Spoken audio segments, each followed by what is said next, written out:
that's good against Vitality. Looking at the bans so far, there's nothing too surprising. The Braum priority ban, do you think that implies something, or do you think that's just pretty standard in the current meta? I mean, honestly, it depends on the kind of person. Because, for example, Mythi is someone that obviously excels if you can actually have a champion that cannot control the pace of the game. And I think Braum, Alistar, and maybe even Tahm Kench are really good at that, and they're also really tanky, so you can't really int it. That's fair. That makes sense. So like, I want to try and take that one away. The Cannon ban, I think, is very heavily directed towards Alphari. He does love to play those carry kind of top laners. We're still seeing a lot of Karthus bans. Maurice, you told me that Karthus wouldn't really be prioritized or played much anymore, but he still seems super high on the ban table. I think it's a champion that, I mean, did I say that?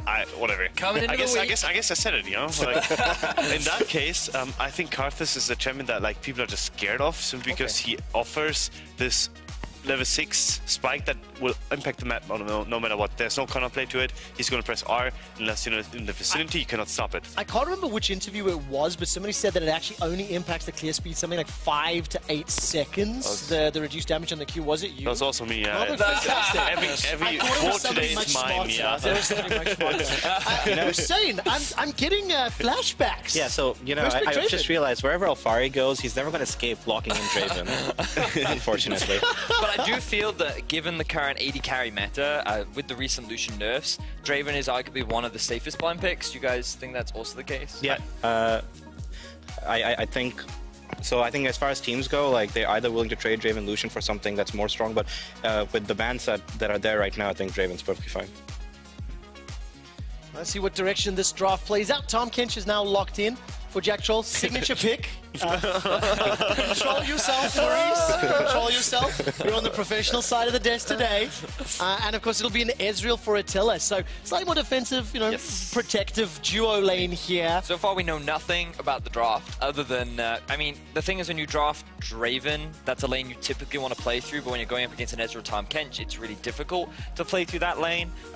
So I don't know if it's going to be a certain strategy. But also in terms of the early game, Origen aren't really super proactive in trying to snowball their lanes. They like to try and go even, play fairly steady. The Tahm Kench, I think, is usually a pretty good pick into the Tahm Kench as well. So I think so far Origen are pretty happy. In terms of junglers, are there anything you think you want to get high priority on now? I think Rek'Sai would be high priority depending on how OG into Ezreal as well.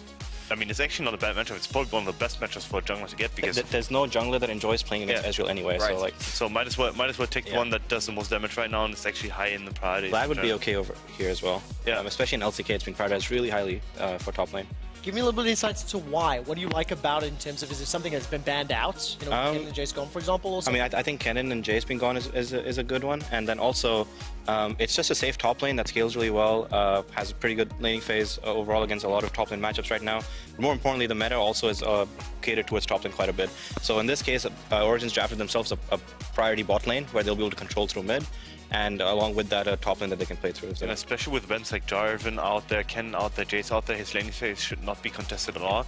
We saw the auto Anne into, what was it? Whipple's Jarvan. Whipple's Jarvan, it didn't look that fun. It did not. I should have probably not gone that way, but still, you don't want to be contesting the lane phase as Vladimir and just scale a bit and you basically dominate side lanes as well as team fights in the end. Yeah, I really like the Vlad, largely because we've seen only top lane nerfs over the last couple of patches, and that means that these mages have kind of risen in priority, but you can also flex it.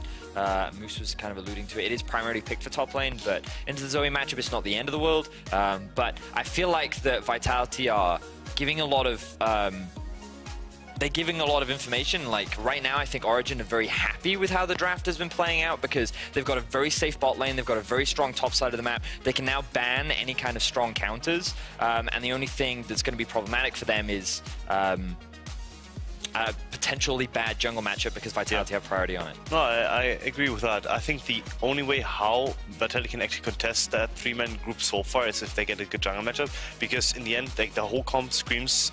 Like, it screams 1-4, it screams running it down mid lane, basically poking down the enemy, whereas Origen so far, at least they will probably win bottom and thus can create like first rotations into mid lane, and vice versa, probably play for priority matchup top lane too with bans that they haven't. think one more thing is with the Vlad being picked over here, they do have the option for AD mids, which is why you're seeing Vitality ban both Yasuo and Early out. They're decent matchups against Zoe, they can snowball, but also with Vladimir, they don't have to worry about mixed damage. In this situation, if they're not going to go for, because the only AD mid I think left is Zed. And Nocturne mid. Get out. It's really good into Zoe. It's actually really good into Zoe. I mean, would NukeDuck be bold enough to run Zed into, you know, Seiken Zoe? For sure. For sure, actually. I think the matchup is fine. I don't know if he wants to play it against Tom necessarily, but we'll see. I think he's going to go for AD jungle and standard mid. Yeah, I think Orianna can also be... Wait, I actually think Orianna's not that great of a matchup into the Zoe, because usually in the laning phase, Zoe doesn't have to approach the wave very often, which means that it's difficult for the Orianna to leverage her strong laning phase. I guess the one advantage is that whenever you ulti on Zoe, it sets up for a really easy shockwave and punish, but I usually quite like the Zoe matchup into the Orianna, so I think it's more 50-50 because Zoe can't really walk up to the waves, like you said, so Ori can play for priority a lot. Or if Zoe walks up, then she has good trades, and then there's a lot of gank setup with the ult. So it's like 50-50. I think lane or Ori will have priority, and then Zoe will be good against it later. Just so you know, this Champion Ocean meme continues to grow. 14 games on stage, NukeDuck's 13th unique champion. But he's so good. The only one he's played twice this split has been Yasuo. It's mind-boggling. Maybe he's just bored, you know, like... NukeDuck won both of the Yasuo Nuke used games. to play with him. I mean, he seemed bored once in a while. Like, he came into the week, he's like, okay, I think Zed is good, you know? And I'm like, well, listen, on a team that's doing pretty well, is in the playoff race very healthily. The last pick here is going to be the Rek'Sai and the Renekton. Hussein, talk to me about what you see about both team compositions and how they should play their comps to win. I think a lot of this game will come down to mid priority. Renekton Sejuani against Vladimir, they do have a lot of pressure in that 2v2. And so they're going to be looking to play through top a lot with Ezreal Tom just farming it out. Draven Thresh will look for priority, look to help Ori control mid lane, and then see if they can cover top lane and scale. I kind of see almost like reverse pick bans from what I expected. Origen is, I mean, besides the top lane matchup, I think the amount of aggression that especially comes from the bot lane is something I expected from Vitality, not from Origen. So I'm really surprised by that. But I know, I like Origen's pick bans more. Yeah, stylistically, I think this is kind of what I expect from Vitality, in the sense that they have a strong top side of the map with the Renekton, but I think Alphari should be able to mitigate it, and I think it's really crucial that Origen have a strong 2v2, so I think Origen, in my eyes, actually come out with a better draft. Absolutely love seeing Yamato Cannon and Andre Giotto there giving one another a hug on stage. Gentlemen, I'm going to ask you down the line, team name only, who wins this game after seeing drafts? Origen. Easy 3-0 Origen. According to the analyst, it is time to hit the rift for our match of the week. It is Origen versus Vitality. Medic, please take it away. Yeah, it's in the prompter, right? It's in there. Thank you, Quickshot. I am joined by Foskew and Ender, and this is our match of the... So I'm looking forward to how good this is going to be. Big stakes on the line for this game, though, of course. You know, you look at Origen, you look at Vitality. Vitality sitting in that second place spot, 9-4, but Origen been quietly sneaking their way up and up the standing. The standing implications are much more severe for Origen here. You know, a loss here puts them right back into that kind of that playoff pack of death that they don't want to be seating in, so they can get a leg up. But for me, it's really about this abstract idea of who is the second best team in the LEC right now. I think there's arguments for 3 names. Vitality, because they hold the spot. Origen, because we keep hearing these rumblings about their final form. And an on-the-rise Fnatic. So Origen can make a statement here today. They absolutely can. And for Vitality, I think they've got a really solid spot at the moment in second place. They just picked up a win yesterday after subbing in Seiken for that middle lane. He looked solid for this team, but it sort of takes me into this match too, because you have 2 really strong teams fighting against one another and 2 very different ideas that they came in with in the draft. I think it comes down to how you actually want to play this map, and specifically the junglers trying to split it right down the middle. Yeah, because kind of following up what the analyst desk was talking about, it's a very strong 2v2 top side of the map for Cabochard and Mowgli. You expect that they should own this with the Renekton and the Sejuani, whereas on the other side, Patrick having control of that firepower, having the Draven, means that Cold wants to spend a lot of his time getting that one going and snowballing it. Exactly, and we're already seeing something new here from the side of Origen. Cold is one of those players that's very smart in his early game pathing, and you almost never see a Rek'Sai start on a blue buff, but it's because he wants to path down for that bottom lane, because at level 3, level 4, there is so much kill threat here with the Draven Thresh lane. And I think it's really important to kind of understand the different tempos that these drafts want to take place. You know, we have this idea of snowball, but when you look at the side lane hyper-scaling, the fact that they're Vladimir versus a Renekton, I think that Origen can play this game a bit slower. They have a Vladimir, they have an Orianna, yeah, they have a Draven, so they have some bridges from where they can play early game to mid game to late game, whereas Vitality, it feels like their composition really does need to come online much faster. They need to take control of the game and play a very quick pace League of Legends. And if you're Vitality looking for someone to take control of the game, you always look up towards that top lane. Cabochard has been such a key carry for this team. Last time the two teams met, he went 7-1 and 7, absolutely dominated the laning phase, and now you're giving him a strong laner in the form of Renekton. Absolutely, and it's a strong laner that actually isn't going to be punished here, because usually you see Renektons against ranged matchups be sort of bullied around. Think the Kennen matchup, for example, but Vladimir, frankly, doesn't do a whole lot of damage in the early game, and because he's paired up with the Sejuani, which is such strong kill threat in the top lane with the stacking of Sejuani passive, you can see that Alphari wants to let the wave push into his tower because Cabochard is sort of going to have the run over this top lane matchup. The one nice thing that I do like about Vladimir into Renekton, especially when you take the Sejuani into account, is that it's still really risky to dive him. Yeah, he's going to get bullied around, he won't have control of the wave, but he does have his pool that if they try to pull the trigger on the dive, he has some defensive options. Mithy just got that blue buff right there. It was an early smite from Cold, and I think Mithy picked that one up with the play, so he's going to be pretty happy with that one right there, and denying that one from Mowgli. Hey, Thresh got nerfed on 9.4, higher mana cost on the Q. Doesn't matter if you have blue, you can see Mithy spamming them out now. It's just free lassos for that Thresh in the bottom lane. Exactly. The cooldown too, not going to matter quite as much here for Mithy in the jungle. We're going to get that picture-in-picture right now for Mithy. Groups around the screen. And yoink. It's just an auto. It's just an auto. Just an auto for Mithy. It's strong to see OG getting that 3 buff early on, though. It sort of slows down that speed of play that Vitality can have. You slow down the jungler a little bit. And it's also a completely different look for Vitality. Normally this is a team that like to have priority constantly forward in their lanes like Cabochard do, so they can open up Mowgli to blitz into the enemy jungle and play hyper-aggressive. But because Seiken lost the priority, because his bot lane lost the priority, really conservative pathing for Mowgli means that he is punished by getting 3 buffed. Exactly, and I think that losing mid lane prio is the big takeaway here, and it just is one of those things that happens in this matchup. Orianna is a champion that we don't see a ton of usually as one of those safer picks, but she has really strong lane control early on because she can sort of walk forward and bully you around with the wall without taking much return damage because she can ignore the minion wave while a champion like Zoe can't throw her spells through it. And it's just props to Nukeduck for recognizing when he has the window that he can abuse an inexperienced mid laner in terms of the LEC stage. You know, making use of the fact that Zoe can't just auto-clear the minions right now. She needs more points in her abilities before she's able to match the push priority from Orianna. So Nukeduck's going to try to squeeze as much advantage out of this as possible. And while Nukeduck is doing that, Mowgli is doing classic Mowgli things. He goes for the invade there, knowing that Cold was probably going to stick around bot side a little more. Go for that full clear, so he steals away a couple of those wolves and is now positioned for a play around this top lane. I said Vitality wanted to play on the top side of the map, but Cold is here to answer. Ready for the counter gank. Cabochard looking for that empowered Ruthless Predator, gets it onto Alphari. The stun coming out as well, but Alphari dodges it. Cold with the knock of a Mowgli, but already both Origin members quite low. Second stun onto Cold. He just wants to get away from this one. It's a good counter gank from Origin. This was so smart here from Cold. He knew the lane was pushing away from Alphari, so he steps back. He waits to come for the 2v2, but he knows him and Alphari both lose this 2v2 early on, so it's a very defensive engagement where he goes in to buy time for Alphari to get on out, but when he knows it's time to leave, he gets on out of dodge. And ultimately, while he does protect Alphari to make sure that nothing more comes of that, he still is behind. There's vision on him when he moves over to his wolf camp, so Mowgli will get information, as well as getting the Scuttle Crab. So still a win overall for Vitality. You also have to look at what camps are available right now, because Cold, he has nothing he can actually farm, while Mowgli just grabbed the Scuttle Crab after counter-jungling those wolves. Now he has the Raptors as well as those Krugs to go ahead and pick up, and with Cold continuing to stumble across vision, now Vitality can sort of make a play on it.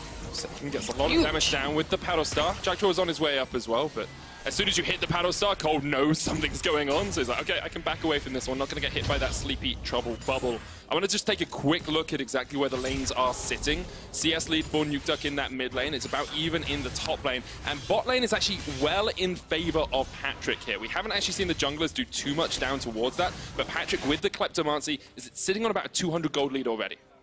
We do expect this to go in Patrick's favor, however. Again, he got the Draven. It's a very defensive bot lane between Attila and Jacktroll, and it kind of feeds into this larger idea that Vitality are one of the few teams in the LEC that kind of have figured out how they themselves win. You know, it feels like a lot of teams are still kind of throwing different strategies at the board, trying to figure out what happens for them when you see a Misfits game, like, just carry through bot lane, just do it, and then they start to move things around. But they've pulled a lot of power out of Attila and Jacktroll, and they've just put them on defensive duty while everything goes into Cabochard and Jizuke when Jizuke is starting. Exactly, and it's a formula that works. I mean, they've got 9 wins so far in the split, which puts them at a solid 2nd place in the standings. Just right now, I don't think they've quite gotten as much as they usually would have liked to. You know, Mowgli and Cabochard typically really snowballing around that top lane. And the question arises is when Vitality play these slower games, it's Jizuke that steps up and carries in the mid to late game. Now, can Seiken have that similar level of performance to sort of match our expectations of Vitality? But it should be a really easy call for Origen then, with the likes of the Orianna and the Vladimir, to just say,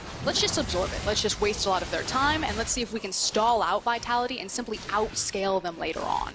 Because that's the thing for Origen. I think if you look across them, they've got 3 relatively good scalers in the form of the Vladimir, the Orianna, and the Draven. Vitality, on the other hand, I mean, I've played enough solo queue to know that Renekton tends to fall off as the game goes on. Zoe will always have strong bursts, and the Ezreal is still pretty powerful, but you have to give the scaling advantage over to Origen. Exactly. I think when you look at raw damage, OG by a mile win towards the later stage of the game. Where Vitality do have strength, though, is in their front line. You have very powerful tools to sort of buy space for your Ezreal and Zoe, but OG don't want to give them too much room here because Nukeduck and Cold are walking in to try and seal away this blue buff once again. Like, Nukeduck walked over a ward, eventually decides to start hitting that one. Sleep's going to land on him. Seiken could put a paddle star down, but didn't really know where Cold was. This is the blue buff invade, but Vitality are able just to dissuade Origen from going any further. Yeah, Mowgli's been quite stubborn about giving up his strong side of the map. In fact, also... Oh, yeah! No, Mowgli just got it. Holy moly. Yeah, Mowgli was really trying to donate that one over towards Seiken because he's been falling a little bit in this laning phase, just trying to use all of his spells to clear away the wave as he gets pushed in, but he's forced to smite it to stop the steal. But that absolutely is a big deal because it means that you won't get mid priority against an Orianna that also has the blue buff, which is a huge pivot point that Nukeduck and Origen have, which is why Mowgli is here. He has to try to solve this lane and solve this problem. Yeah, there's basically no mana on Seiken right now, so Mowgli shows up to push this one wave. The next wave won't be entering for quite a while, so Seiken can go ahead, get a reset off here, come back to lane with the Lost Chapter. I was popping the ultimate here as Alfari trades onto him with the Hemoplague. We'll just heal up. Ultimate for ultimate trade, it seems, in that top lane, and not really seeing that explosiveness that we expected from the top side of the map for Vitality, but also Cold on Rek'Sai, a champion that we talk about being strong from level 3 to 20 minutes in the game, hasn't really had that much of an impact either. Yeah, he hasn't done a whole lot. Actually, mid lane, big trade here for Nukeduck. Shockwave used on Seiken, he's still got the flash to try and get away. Nukeduck continuing to trade, the Ignite comes out, Seiken flashes forward, he's got the heal! Seiken looking for the pure 1v1 play here! Picks up the cleanse, doesn't land anything. Abyssal Voyage coming in from Jacktroll and Attila. They're just under the tower. That was not the place you wanted to go, I'll be honest. Oh. Whirling Death not quite going to connect either. Oh man, Seiken really wanted that right there. Nukeduck. No, wait. Oh, I thought he had it. It baited me. Good play there from Seiken to end up escaping, and I mean, all of Vitality was on board with that play. The second Seiken was engaged on by Nukeduck there in the mid, you saw Till and Jacktroll both walking up, trying to get in there and finish off the kill. And now with no summoner spells on towards Nukeduck or Seiken, I'm looking in the next few minutes to see Cold or Mowgli go for a play around mid. For me, it tells me that until those cooldowns are there, that we shouldn't have any plays that happen in the lane phase, which is why I feel like both junglers just immediately look towards the massive monster objectives, and Mowgli's like, okay, I've got control of the top side of the map, so the Herald is mine, whereas Cold is constantly cheating down to his strong side of the map, which is this bot lane. Yeah, it's the common response here. Play towards your strong sides of the map. While they have been playing for both strong sides, they haven't been able to build up too much of an advantage, but I do really like the odds of Vitality playing around mid lane, because when you have a tool like Mowgli's Glacial Prison, I mean, Nukeduck has no way of escaping that now because you went for such an aggressive 1v1. No cleanse, no ability to get away. You've got the Flash Prison as well that can come out from Mowgli. It's pretty easy to get that CC chain going into a sleep. And I I do have to expect that Mowgli will be trying to pay some attention around that mid lane. Yeah, so all eyes on Nukeduck. If we see it, surely Origen also see that there's just a massive target on their mid laner. So question for me, does Mowgli try to force the play into the bot lane? Does he, or mid lane, does he try to dig out his bot lane, or does he double down with the Herald on the top side for this Renekton? Well, I think you have to start off by providing some coverage here for Seiken, now that Seiken is the one with the shove. He's also coming down into this bottom lane to clear away some vision and try to get a good reset here for Jack Troll, or just go in. Lantern comes out, there's the prism, but there's a cleanse for Patrick. So it's the ultimate burn, and then the cooldown coming out from Patrick. See, I'm actually not a big fan of this play from Mowgli. I think he accomplished what he needed to do before he shot out the ultimate. He had the priority here for Attila and Jack Troll in the bottom lane. They got the plate, they could have backed away. Now without the ultimate, Mithy wants the hook, and Mowgli won't have that cooldown to have a big impact in a 3v3 or a fight around the mid lane. Both junglers just showing that they are around, but not really expecting to do too much here. Team's still very even. It's so strange when we talked about, you know, sides of the map and how the map would be split, when actually across the board it's pretty much even. A bit of a CS difference in that mid lane, kind of to be expected when you have a veteran in the form of Nukeduck against someone like Seiken who hasn't been able to get those blue buffs. But across the rest of the map, the gold is pretty much equal. And frankly, it's because Mowgli has refused to give an inch. Like, early game, he was getting bullied out, he lost his early blue buff, and even though he didn't have a strong side on that bottom, he returned to his bot side jungle every single time. He wasn't just going to double down into the Renekton, who's constantly had this wave forced under Alfari, and maybe he just makes the decision that, you know, we can't dive the Vladimir at this point. He's got too many points in his Q, so the cooldown's too low, he has access to his W, and so he's just trying to even out the map. Exactly, and this sort of goes back to Mowgli's own personal style, which is less about necessarily the heavy ganking and more about winning those small battles, getting the CS leads by counter-jungling his opponents. The Raptor camp he just took a little bit ago was the second one he's stolen from Cold so far this game, and it's just now he's trying to group up around Seiken and gain some control over the river. Both teams just playing around the vision as much as possible. You've seen a litany of wards from Vitality around here. Control ward on either side. Rift Herald used. Cabochard's on his way down as well. Origen have to react. These turret plates are going to go down pretty quickly with that Rift Herald. Need to walk up just a bit quicker because there's only about 20 seconds left. Shockwave only hits onto one, clears out the minions. There comes the Rift Herald. Takes down a few plates. The sleep's going to land here as well. Patrick joins the fight. True Shot Barrage hits onto Nukeduck. Attila tanking up the tower. The Rift Herald's still there as well, but the tower will not go down yet. Seiken still jumping forward with the portal. They won't be able to get too much. That's a beautiful plate gank right there from Vitality. They bring all 5 members not looking for any type of engagement, but just getting 4 plates right there in the mid lane to even up the gold across the board. It's also just so punishing, even though they didn't have the, or as soon as the creep wave wasn't in front of Origen, the fact that it's an Ezreal as well as a Zoe, they're just free shooting at Origen underneath these towers. Fish in a barrel and massive damage across the board. And now you definitely expect them, with how they've been playing this game, to come to the mid lane relatively soon to try and break that tower, because they've got really good vision control around that area of control wards in both buffs around this mid lane as Attila snags away that red buff. And with that turret being so low, if Vitality want to snowball this game, get it going quickly like we know they want to do, that's going to be one of the next moves for them. Still no cleanse on Patrick here, but they do know that Mowgli is in that bush, playing very safely underneath their tower. Attila has just stolen away that red buff. Hook only hits a minion. Cold, you can see, waiting for the counter gap. Both these junglers have had the other man's number this game. This is concerning now for Vitality if they were to continue, because Nukeduck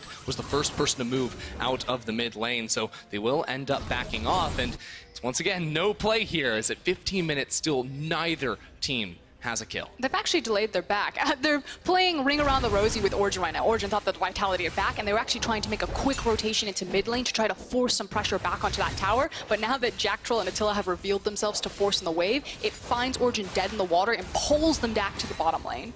I'm just so surprised and in awe of the amount of vision control we've had this game as well. The amount of times we see Cold spotted out on 4 or 5 wards as he goes through his jungle path. Even these like sneaky ones that are just over wards where they wouldn't usually get spotted by a control ward. And then Origen think, oh, it's fine, we've got these control wards in the river, but the vision from Vitality is just that step deeper. Oh yeah, I mean, it's so interesting to see how these teams play around their pressure points on the map, right? And you can see whenever they do have pressure, they put down the vision. These wards are all sort of, you know, after the fact. And when they pushed that mid lane with the Rift Herald, they gave them a lot of ability to play around this area on the map.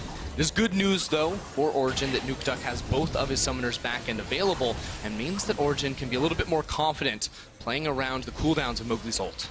He is between buys, however, if you look at his itemization comparatively to the complete Luden's Echo from Seiken there. I think you have to remember as well, like, it feels like there's a bit of tension in this game. There's a little bit of maybe anxiety from the two teams as well. They're playing very well around each other.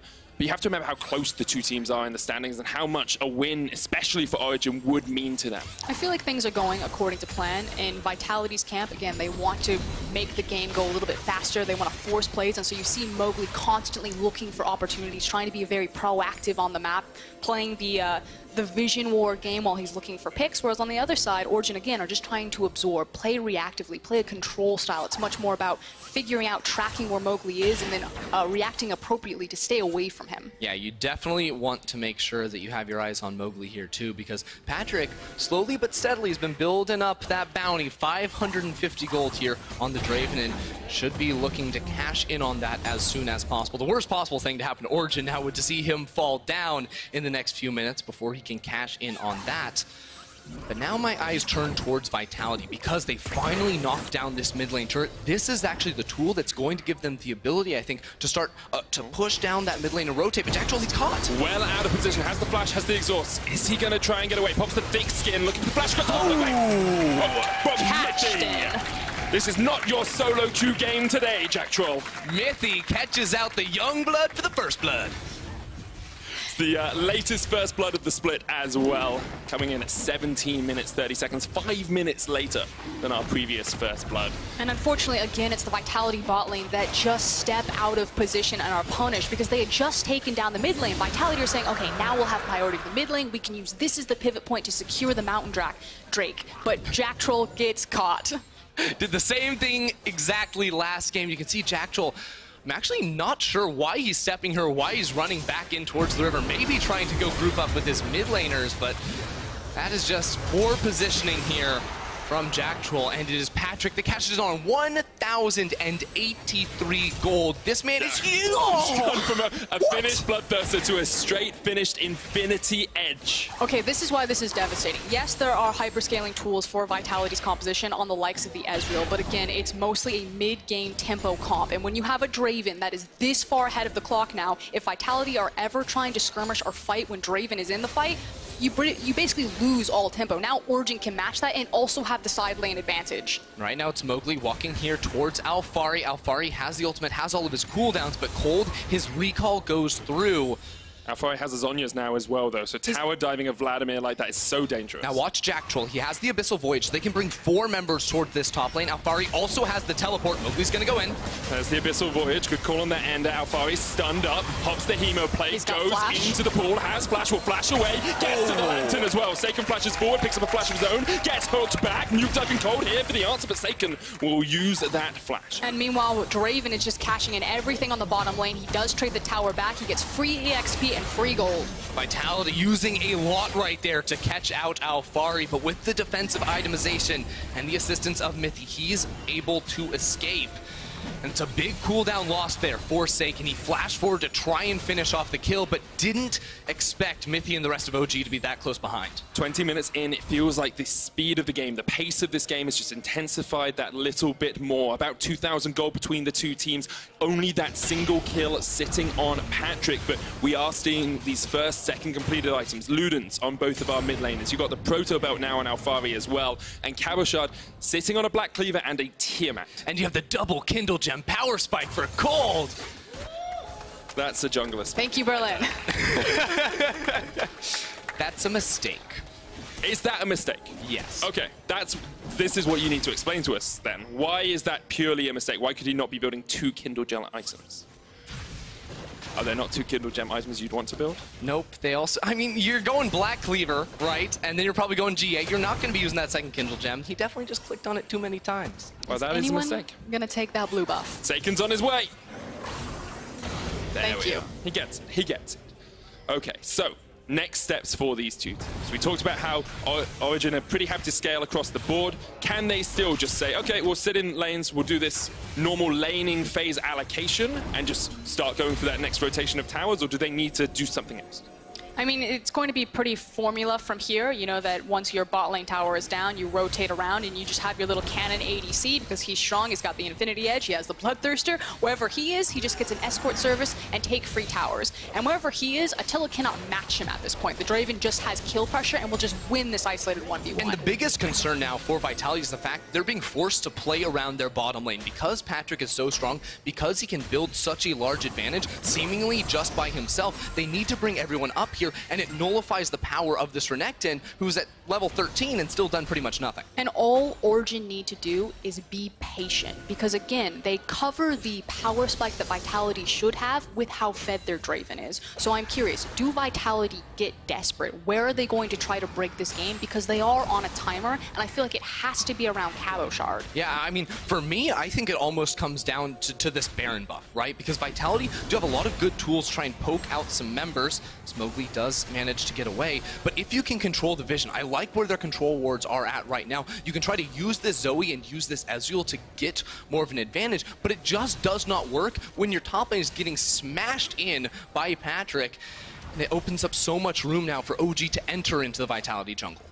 You can even see like Vitality leaving Attila to a side lane, actually using Jack Troll to keep Saken a little bit safer in this mid lane. Nukeduck has had that Zoe's number throughout the course of the game and continues just to press that advantage as much as possible. Vision control for Origen is here. Again, Vitality have snuck a few of these wards in. They can see what Origen are doing. And now while Origen have control, right? You know, oh, wait a second, Mythic gonna be okay. But Origen, they do have control. They have the lead. They have so much gold on Patrick. And here's where I think it actually gets really hard for them to close out the game with the composition they have. Because if you look at it, there's no great front line. There's no really solid initiation tools for them to go in. And even if you do land something like the hook, Jack Troll can just gobble up whoever it is that gets caught out of position and get away. So Origen have to play very, very smart and actually figure out a way to sort of bait Vitality into a fight where Origen will have a winning position. Lure them, if you will. I do agree that not having the strongest engage tools, it would have been nice to have a Jarvan, a Sejuani, a Galio even, because like you're saying, they're pretty much entirely reliant on non-committal CC like the Death Sentence or the Shockwave. Which, never want to use your Shockwave, it's non-committal CC. Yeah, that hurts. That's true. That is definitely true. I want to talk a little bit about that side lane, though. We keep saying, you know, Vitality should play around the Cabo Shard if they can manage to make plays there. But it feels to me that Alpha is slowly getting towards the point where he can deal with that 1v1 pretty effectively. You know, you've got Zhonya's, you've got Protobelt, you get a Spellbinder on top of that. Is that the point where the Vladimir really starts to overtake the Renekton? Yeah, I mean, I think once you have just enough AP, you can really start to press your advantage in the side lane. What I'm asking, Andrew, is how much is enough AP? How much is enough? Well, honestly, if I'm looking at it, I don't think you should be able to actually kill this Renekton in the side lane. You have a lot of good tools, just sort of go even with him. Where I think that Alphari is going to be strongest is when he does finish off the Rabadon Zethcap, and you just use him as a flash initiation, not as an initiation tool, but he flashes into the backline, just unloads tons of damage onto the likes of Saken or Attila. Now, one of the thorns in Origen side, however, is the fact that they cannot crack this mid lane tower. They're still dealing with a ton of wave clear coming out of this Zoe right now, and so they're trying to get creative about how they problem solve dropping this so they can play around Baron, and it does start with a pick. Hold maybe caught out just a little bit, Mobley coming in from the side as well, but both teams will just back away, and you can still sense that tension. You cut it with a knife between these two teams. Origen looking for their 8th win of the split. They kind of just silently been rumbling towards the top of the table. Look at Patrick. I've looked at Patrick. He's pretty far up, but he's got the Thresh behind him. Yeah, Mythy just has to, like, again, escort, saving Private Patrick. Saving It's like, excuse me, is that Sheriff? No, it's Patrick. It's like, that's who... I don't get it. It's probably before your time, young man. Probably. But yeah, I want to come back to that point about, you know, Origen looking, quietly rumbling towards the top of the table, slowly picking up these wins. Last week they had a bit of a weak performance with 0-2, but once again, if they win this game, you know, they're 8-6. They're matched with Splice. They're locked in that 3rd sort of tied spot. And again, it's this idea that we kind of have this idea about how strong Origen is. You know, you hear those whispers, you hear those rumblings, you talk to a lot of the teams, and they all rate Origen very highly. But outside that big G2 victory, you haven't found the consistency or kind of the flashy play that you really wanted to out of this squad. But just watching them, they play such suffocating League of Legends. They're a very intelligent, meticulous team. And in a best of one, I don't think that gives them the room to really shine. Whereas if they make playoffs or secure their playoff spot, then I think in a best of series, that's when Origen become very terrifying. Exactly, and not just, you know, the strategies and the way they play the game too, but you have to look at things like Nukeduck's champion pool and their ability to play many, many different champions, to play very different styles based on the drafts they actually go up against. Whereas I look at Vitality and, you know, maybe there's some flexibility, but they have a strategy that works for them, and that's fantastic because no one's really been able to stop them doing it too consistently. So Vitality definitely going to be sticking with that for the time being. And we heard it from the desk. You now see it on your screen. The champion ocean that Nukeduck has under his wings, I'll say. 13 unique picks. It's no paltry matter to play that many champions. I want to have a quick look at a couple of these itemization choices that have come out, because there's a couple that interest me. Firstly, Blade of the Ruin King is the third completed item on Attila. We do see this from time to time, but a lot of Ezreal's recently been going for the Seraphs instead. Mowgli called out here. Patrick starts to open up, takes the lantern away. I think we will be allowed to talk about the items in just a second once again. I mean, first I just gotta say, that was so slick there from the OG bot lane. I mean, Patrick knows that Mowgli is walking up there. Mithy lands the hook, throws out the lantern so they can get a lot of poke damage down on towards the Vitality jungler. But I do like that you brought up the itemization, because I think it speaks to the way Vitality want to play this game. You know, Attila could go for the double tier build. That's much more scaling. He has to wait a little bit longer before it fully comes online. But with the Blade of the Ruin King, you can see the Vitality want to force fights, and he wants to be able to combat against the damage that a Draven deals at this point in the game. I also see the Spear of Sojourn coming out on the Renekton. We just don't see this item that often, so I want to bring a bit of attention to it. Of course, getting that extra auto attack speed, the extra attack speed, and the extra cooldowns when you use your ultimate can be so effective on someone like Renekton. Exactly, and it has the effect that the old Essence Reaver had before the sort of marksman item reshuffle and update. And what that means is he's going to have really strong dueling ability, because when he presses that ultimate, all of his auto attacks start reducing the cooldowns of his base abilities. And if you know Renekton, you know that his W is sort of an auto attack reset. He gets to unload a lot of those, so his cooldowns become very, very low, and it gives him a much better chance of combating against Alphari in a 1v1, or even just team fighting and getting extra sustain off of the Fury on his Q. Yeah, that's the question for me, is this going to be enough to allow him to have pressure in that side lane and open up more options for Vitality, because they are a team that really do like to split up the map normally in their playstyle. But again, it's kind of been this back and forth for the last 5 minutes. I still think that the big thorn in Origen side is that this mid lane tower is still up. It gives Vitality easy and early access into rotating into the Baron River every single time. And with the likes of the Zoe and the Ezreal, they are so punishing around that pit. But the time is ticking. The itemization breakpoints are coming out of Origen's comp. Alphari's a ticking time bomb. Draven is pretty much exactly where he wants to be now, having the rapid fire cannon. He hits one axe, he's going to half health a squishy member. Yeah, and as we get further and further into the game, you know, we keep saying we favor the scaling, the damage that Origen get as they continue to complete these items. But I can never discount a Zoe in a composition, because her ability, hold that thought. Just looking for a single catch here. The heal comes out from Satan, trying to keep Jack Troll alive. He still has the flash, though. The hook. Oh, immediate cleanse there from Jack Troll. Does have to burn a single summoner, but Nukeduck put a cleanse of his own. Now Vitality going to be forced out of the jungle there as a True Shot Barrage gets a little bit of damage right there, and Cabochard is able to access this turret in the bottom lane. But it brings us back to this discussion around the split push, because so far Cabochard hasn't been able to do nothing. Alphari's been able to sort of nullify his pressure. I actually really like this call, because when you have Zoe and Ezreal, you can leave the Baron alone and poke them off to commit Mowgli down here. Alphari back underneath the tower. Didn't get stunned up in time. Because it's huge. It's, you know, it's low risk, high reward. Because if you're able to kill Alphari down there and transition to a tower, these three should be able to hold the Baron. Nukeduck has a perfect flank here, though. Mithy gets the hook in.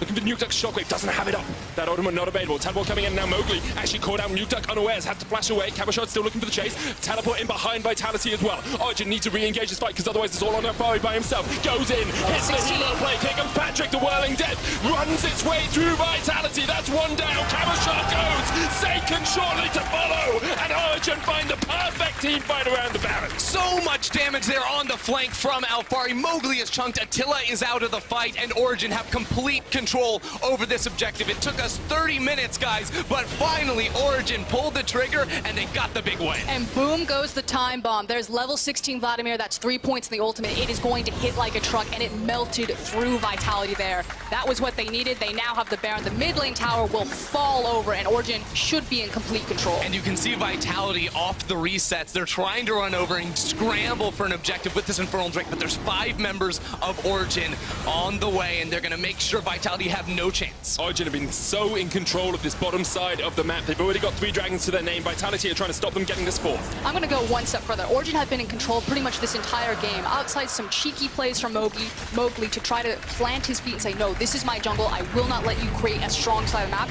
Origen have completely controlled every facet of this game. They absolutely have. They knew they had the scaling as well, and it's 3 members of Vitality caught out. There was no Mowgli, there was no Cabo Shard. They were delayed in this fight, but it's not until Vitality overcommit, they step forward here to back up their front line, that the teleport comes through from Alfari. And watch this, man. He loops all the way around, gets a full channel on the E into the Hemo Plague, and all of the damage just rips through the rest of Vitality as Patrick comes in to clean up shop.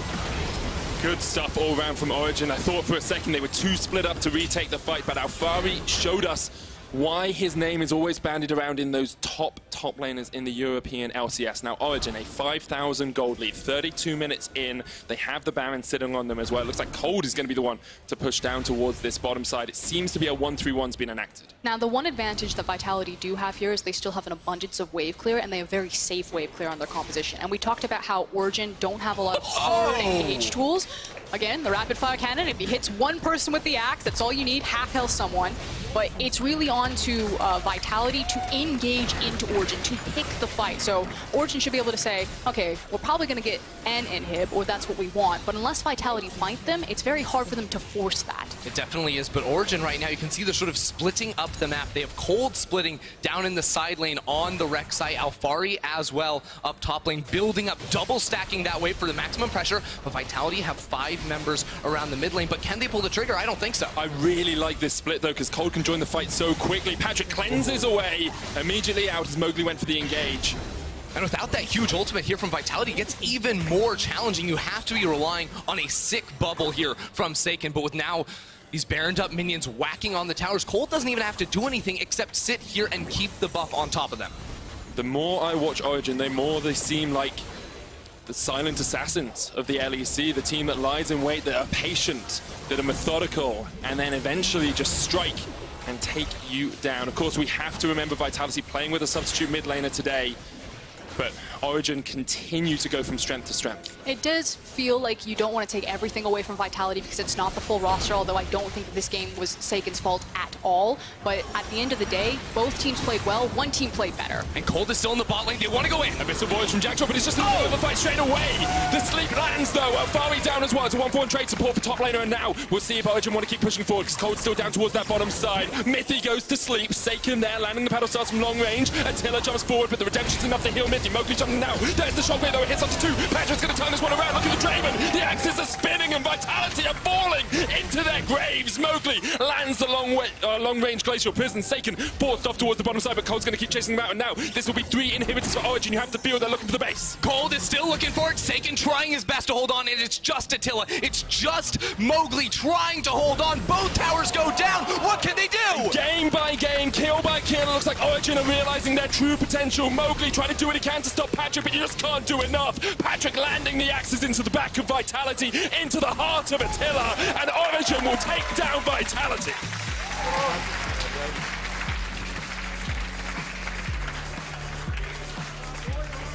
And with that win, Origen now place themselves a cut above the competition around them. We had some questions, who truly is the second place team? Well, Vitality still hold it in the standings, but Origen are making a very strong case for themselves.